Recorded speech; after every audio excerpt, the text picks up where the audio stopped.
Comme il était tard, il s'en alla à Béthanie avec les 12, Marc 11, 11. Il est relaté dans les évangiles que le Seigneur Jésus-Christ visita Béthanie 8 fois. Pour autant que nous nous en tenons aux Écritures, il ne passa jamais une seule nuit à Jérusalem. Il y allait le matin, guérissant les malades, accomplissant des miracles, puis il retournait à Béthanie ou sur le mont des Oliviers. Béthanie et le mont des Oliviers sont proches l'un de l'autre, et le Seigneur allait soit dans un lieu, soit dans l'autre pour prier. Marc 11, 1, 11, 19. Après avoir guéri, enseigné ou accompli des miracles, le Seigneur revenait chaque fois, soit à Béthanie, soit sur le mont des Oliviers. C'est également de Béthanie que le Seigneur fut enlevé au ciel. Luc 24, 50. Ceci tend à montrer que le Seigneur Jésus avait des leçons particulières à enseigner à ses disciples à Béthanie. C'est là également qu'il donna son dernier message et ce commandement. Allez par tout le monde et prêchez l'évangile.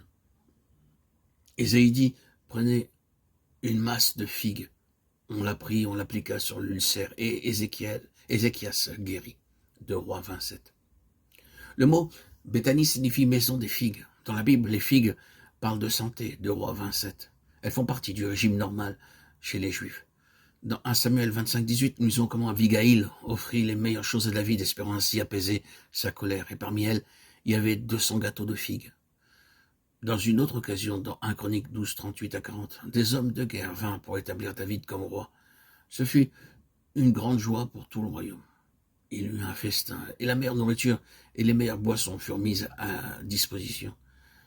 Parmi ces bonnes choses se trouvaient des gâteaux de figues. Ceci est une illustration de la valeur des figues parmi les Juifs, pour les festins ainsi que pour la santé. Béthanie, en tant que maison de figues, est aussi maison de la santé. Le Seigneur Jésus-Christ est venu dans le monde pour nous apporter la véritable santé. Tous les hommes sont atteints de péché et la maladie du péché ne peut pas se guérir. D'autres infirmités se soignent par les médicaments ou d'autres traitements, mais la maladie du péché ne peut pas se soigner.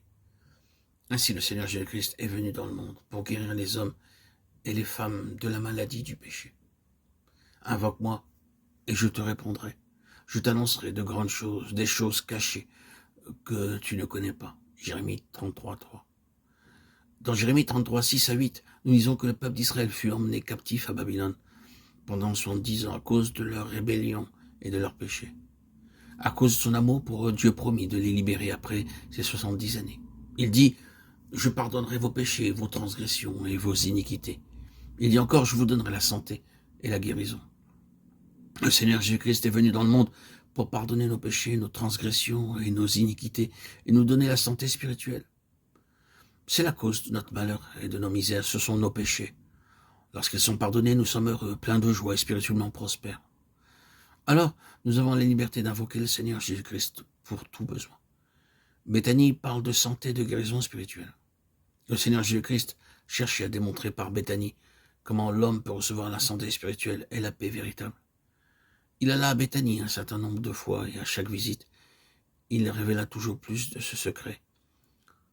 Comment il donne et comment nous pouvons recevoir la véritable santé spirituelle. Toutes les maladies ainsi que la mort sont la conséquence du péché. À Béthanie se trouve la guérison, pourvu que vous veniez au Seigneur Jésus-Christ.